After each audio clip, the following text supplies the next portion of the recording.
Today's gospel reading comes from the book of Mark, chapter 8, verses 27 to 38.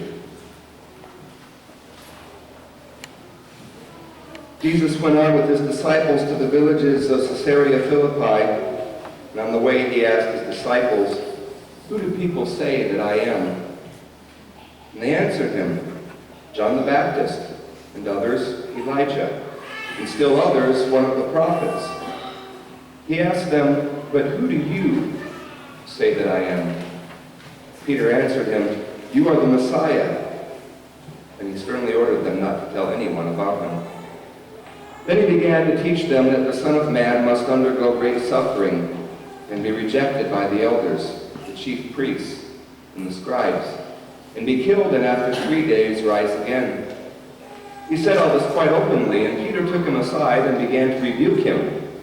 But turning and looking at his disciples, he rebuked Peter and said, "Get behind me, Satan, for you are setting your mind on not divine things, but on human things." He called the crowd with his disciples and said to them, "If any want to become my followers, let them deny themselves and take up their cross and follow me. For those who want to save their life will lose it, and those who lose their life for my sake and for the sake of the gospel will save it. For what will it profit them to gain the whole world and forfeit their life? Indeed, what can they give in return for their life? Those who are ashamed of me and of my words in this adulterous and sinful generation, of them the Son of Man will also be ashamed when he comes in the glory of his Father with the holy angels."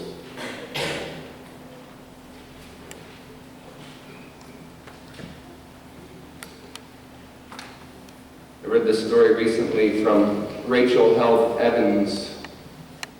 She writes in this beautiful book called Searching for Sunday. She was talking about this 19-year-old young man named Andrew who was so excited about his baptism.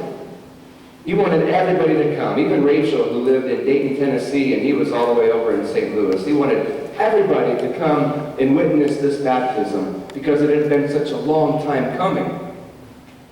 And Rachel said, "Well, why did it take so long for you to be baptized? You're 19 years old. Usually these things are done when you're a little younger."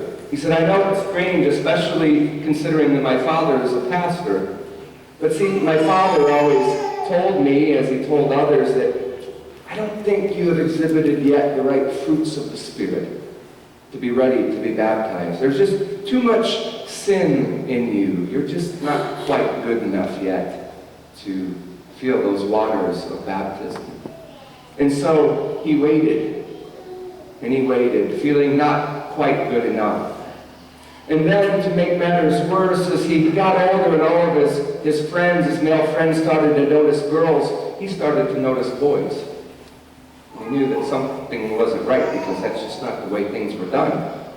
And so he would pray, "God, take this feeling from me. I know this is sin, and I hope you're listening to me. Just take this feeling out of me so that I don't have to go through life feeling so wretched and sinful." Rachel asked him, she said, "Why is it that you have decided now to be baptized?" Well, he says, let me finish the story. He says, "I told my parents the way I was feeling finally. I held it inside and made sure I didn't let them on to knowing the way I was feeling. But finally, when I'd gone away to college, I said, okay, I have to get this off my chest." And so one day at Thanksgiving dinner, when he was back on break, he broke the news to his parents.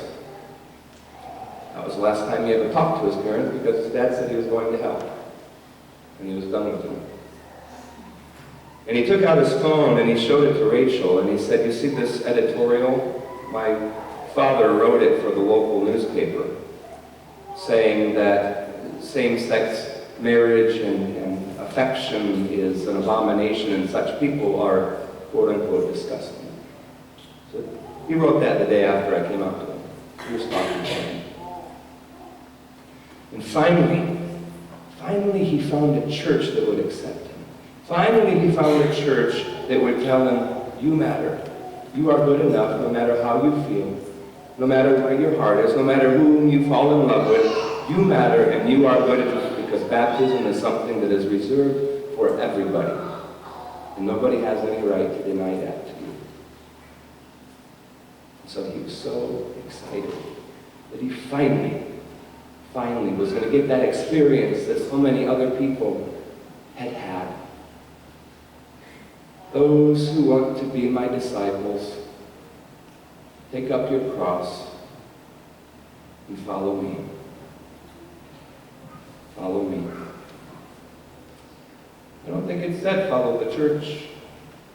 I don't think it says to follow what the church says or the rules that the church makes up for everybody. I think pretty clearly says, follow me. Not you, the bride of Christ, the church who has been called to be Christ-like, who's been called to be transformed into the way that Christ was to human beings in the time when he walked the earth. No, he said, follow me. Pick up your cross and follow me. When Jesus asked Peter, who do you think I am? And he said that you are the Messiah, or as other passages say, the Son of the living God. And remember that passage where Peter says these words, and Jesus says that that was revealed to you not by man, but by my Father in heaven. And, about on this truth I will build my church on this rock. Right? And then Jesus tells him to keep his trap shut. Don't tell anybody about this little conversation. Maybe it was because he didn't want to let the word out and didn't want people chasing after him. Maybe he knew because it was going to cause trouble. Or perhaps he was saying, don't waste your time arguing and opining and conjecturing about who I am. Instead, focus on following me and doing what I do. Maybe he was saying, listen to me. Pick up your cross, whatever it is, and follow me. Well, what is that cross?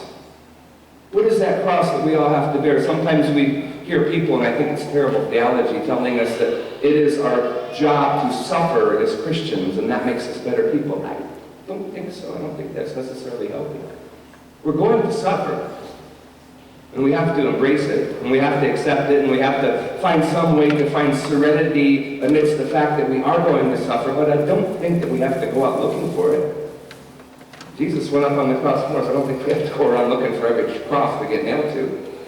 But we all have a cross to bear, and that's why Jesus didn't say, take up the cross. He said, take up your cross, because each of us, each and every one of us, has something, usually some things, that we struggle with. Some things that make us feel like we've hit our head against a hard wall, like we've face planted in the bricks. But Jesus says, take up your cross and follow me. And to follow me does not mean to watch me from a distance. To follow me does not mean to merely walk behind me. But to follow me is to live and learn and do as I have done, so that the kingdom of God will become a reality right here on this earth. That is what it means to follow. That is what it means to become a disciple. But unfortunately, the church has created so many rules and made so many people feel alienated because they claim to be speaking for the voice of God. So many pastors and people have made people feel utterly worthless. That was never, ever, ever what Jesus called us to. And so most people on Sunday mornings would rather stay in bed. And can we blame them? Well, the church is full of hypocrites. Why would I want to go there? Hypocrites! Dang right. Every one of us. But that's okay. It's okay and it isn't. Right? Church is not a place to come and learn how to be perfect. Church is a place to come where all of us, the whole church is broken and wounded and imperfect. Why? Because the people that make it up are imperfect and wounded and sleepy and broken. That is what the church is. That is what all the people that make it up are. And our job is to walk beside one another and pick each other up when we fall.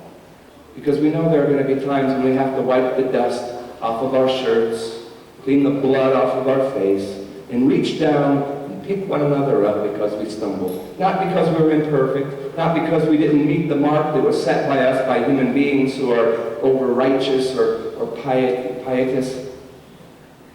It doesn't matter. The point is that we are in this together, and that Jesus has called each and every one of us to be disciples, to follow Jesus, and to do as he has done. What did he say? For the sake of the gospel. The gospel is not something that we set up and we bring people next to and say, no, you don't match up, you're going to hell. Next. It's not what the gospel is.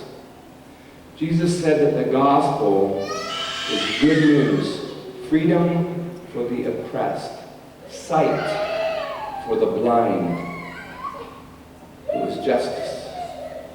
It was mercy. It was freedom. Not to be bound by rules that were made up by humankind, but to experience a feeling of freedom that despite the fact that I am imperfect, despite the fact that I am wounded, despite the fact that I am broken and some days feel utterly useless and do not want to get out of bed, despite those things, I am surrounded by people who have been there and who will help pick me up and brush me off and set me back on the path so that I can go where I was called to go. That is who we are as a church. And sometimes the church is in the wrong state of denial. Jesus called us to deny those things that are unhealthy for us. He called us to be more accepting of others and non-judgmental, but instead we started denying one another because we made up a bunch of rules to figure out who's in and who's out. It's the wrong type of denial. 3 days. 3 days it took Jesus to be resurrected. He was God. He could have done so much. He did all these miracles. No matter what we think about who Jesus was, whether we believe he was the Son of God, or that he was God, or that he was a prophet, or that he was a social reformer, or whatever, the answer is yes. Period. But what Jesus was not was somebody who came to make up false rules so that he could exclude others. I'll tell you, 3 days to resurrection.